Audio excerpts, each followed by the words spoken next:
Armstrong கொலை வழக்கில் கைது செய்யப்பட்டவர்களுக்கும் ஆருத்ரா கோல்டு நிறுவனத்திற்கும் தொடர்பு உள்ளதா என்ற கோணத்தில் விசாரிக்க வேண்டும் என தமிழ்நாடு காங்கிரஸ் கமிட்டி தலைவர் செல்வ பெருந்தகை வலியுறுத்தியுள்ளார். இந்நிலையில் சென்னையில் இன்று செய்தியாளர்களிடம் பேசிய பாஜக மாநில தலைவர் அண்ணாமலை, தமிழ்நாட்டில் காவல்துறை அடிப்படை பணிகளை வலுவாக்க வேண்டும், தோட்டாக்கள் மூலம் குற்றவாளிகளை அடக்க நினைத்தால் மீண்டும் குற்றவாளிகள் உருவாகுவார்கள். ஆம்ஸ்ட்ராங் கொலை வழக்கில் பாஜகவுக்கு தொடர்பு இருக்கிறது என செல்வ பெருந்தகை கூறுகிறார். செல்வ பெருந்தகை ஒரு முன்னாள் குற்றப்பதிவேட்டில் இருந்தவர் என்பதால் அவருக்கு இது குறித்து தெரிந்திருக்க வாய்ப்பு இருக்கிறது. ஆனால் எனக்கு அது குறித்து தெரியவில்லை. அப்படி இருந்தால் அவர்களுக்கு பாஜகவில் இடம் இல்லை. பாஜகவின் பதிவேட்டில் எந்த மாவட்ட தலைவரும் குற்றவாளியாக ரவுடிகளாக இல்லை. அப்படி இருந்தால் சொல்லுங்கள். இதற்கான மூளை யார் இதை திட்டம் போட்டது? ஒவ்வொரு தலைவரையும் கண்காணிக்க நுண்ணறிவு பிரிவு இருக்கும். அவர்கள் எல்லாம் என்ன செய்து கொண்டு இருந்தார்கள்? பின்னால் இருந்து இயக்கிய கருவியை கண்டுபிடிக்க வேண்டும்.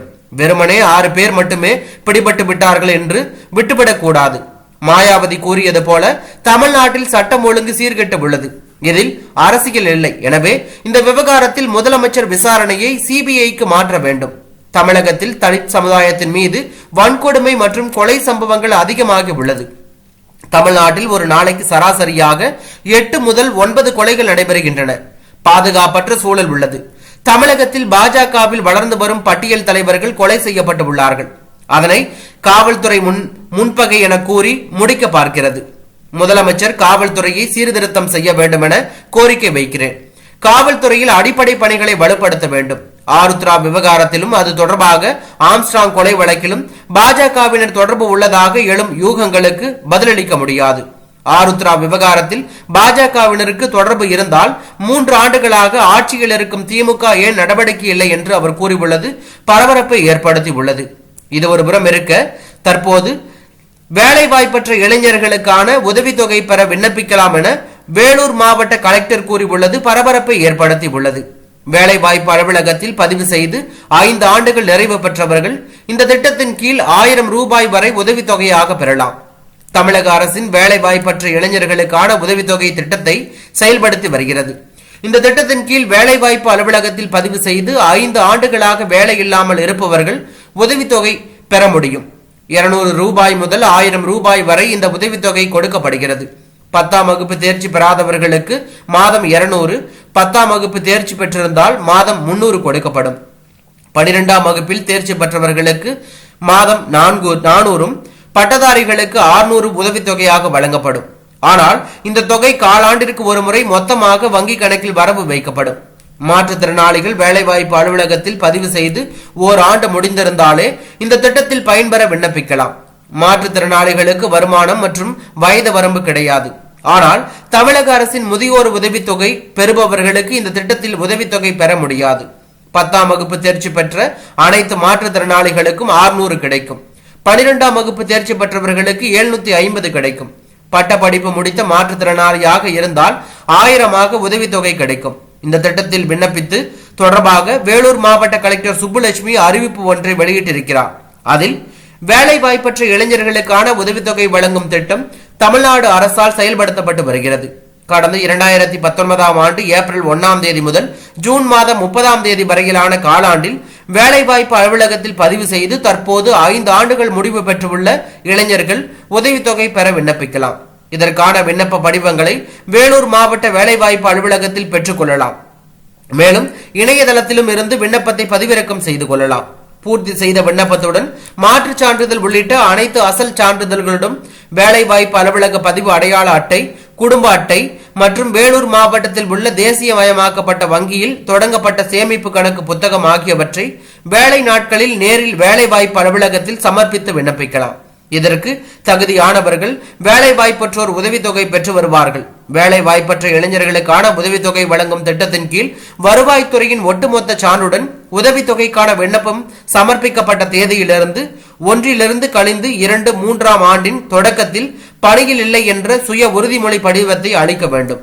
வேலை வாய்ப்பற்றோர் உதவித்தொகை பெறும் வரை பயனாளிகள் தங்களது வேலைவாய்ப்பு அலுவலக பதிவு அடையாள அட்டையை உரிய காலத்தில் புதுப்பிக்க வேண்டும். புதுப்பித்தவுடன் அதனை வேலைவாய்ப்பு அலுவலகத்தில் தெரிவிக்க வேண்டும். வேலைவாய்ப்பு அலுவலக பதிவை புதுப்பிக்க தவறியவர்களின் உதவித்தொகை உடனடியாக நிறுத்தப்படும். வேலை வாய்ப்பற்றோர் உதவித்தொகை பெறுவதால் பதிவு ஏதும் ரத்தாகாது. என்று அவர் தெரிவித்துள்ளார். இது ஒருபுறம் இருக்க, தமிழகத்தில் ஒரு மிகப்பெரிய அரசியல் கட்சி தலைவர் படுகொலை இதுவரை நடந்ததில்லை, நடந்திருக்க கூடாது என பாஜக மாநில தலைவர் அண்ணாமலை தெரிவித்துள்ளார்.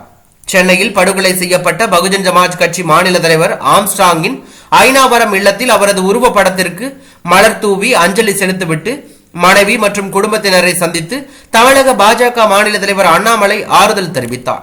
பின்னர் செய்தியாளர்களை சந்தித்து பேசிய அண்ணாமலை, பகுஜன் சமாஜ் கட்சி மாநில தலைவராக 20 ஆண்டுகள் இருந்த ஆம்ஸ்ட்ராங் படுகொலை செய்யப்பட்ட நிலையில் அவரது இல்லத்தில் அவரது குடும்பத்தினரை சந்தித்து ஆறுதல் தெரிவித்துள்ளோம். தமிழகத்தில் இது போன்ற நிகழ்வு இதற்கு முன்பு நடைபெற்றது இல்லை, நடந்திருக்க கூடாது. ஒரு அரசியல் கட்சி தலைவர் சென்னையில் கூலிப்படையினால் படுகொலை செய்யப்படுவது இதுவே முதல் முறை. நேற்று ஆம்ஸ்ட்ராங் உடலுக்கு பாஜக தலைவர்கள், தொண்டர்கள் நேரில் அஞ்சலி செலுத்தினார்கள். தேசிய தலைவர் நட்டா மற்றும் பாஜக மூத்த தலைவர்கள் இது குறித்து கேட்டறிந்தார்கள். நான் இலங்கைக்கு சம்பந்தம் இறுதி சடங்கில் பங்கேற்க சென்றிருந்ததால் இன்று சந்தித்து ஆறுதல் தெரிவித்துள்ளேன்.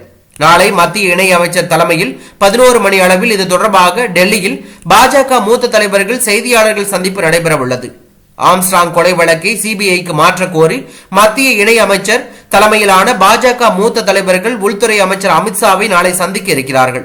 மேலும் கடந்த 3 ஆண்டுகளாக தமிழகத்தில் பட்டியலின மக்களுக்கு ஏற்பட்டுள்ள கொடுமைகள் குறித்து வேங்கை பைய முதல் ஆம்ஸ்ட்ராங் கொலை வழக்கு வரை 17 சம்பவங்களை பற்றி தேசிய பட்டியலின ஆணையம் மற்றும் மனித உரிமைகள் ஆணையத்திடம் பாஜக சார்பில் முறையிட உள்ளோம். இந்த விஷயத்தை சீரியஸாக எடுத்துக்கொள்வோம். படுகொலைக்கு யார் காரணம், யார் பொருள் கொடுத்துள்ளார்கள் என்பதை கண்டுபிடிப்பதுதான் முக்கியம். சென்னை கூலிப்படை தலைநகரமாக மாறியுள்ளது. பொதுமக்கள் உள்ளிட்ட யாருக்கும் சென்னையில் பாதுகாப்பு இல்லாத சூழ்நிலை உள்ளது. முதலமைச்சர் இதற்கு முக்கியத்துவம் கொடுக்காமல் எதற்கு முக்கியத்துவம் கொடுக்கிறார் என தெரியவில்லை. சென்னையில் இது போன்ற சம்பவம் நடைபெற்ற பிறகும் கூட முதலமைச்சர் வேகம் காட்டவில்லை. முதலமைச்சரிடம் புலி பாய்ச்சல் இதுவரை இல்லை. இன்னும் ஆமை வேகத்தில் தான் சட்டம் ஒழுங்கு தொடர்பான நடவடிக்கைகள் நடைபெற்று வருகிறது.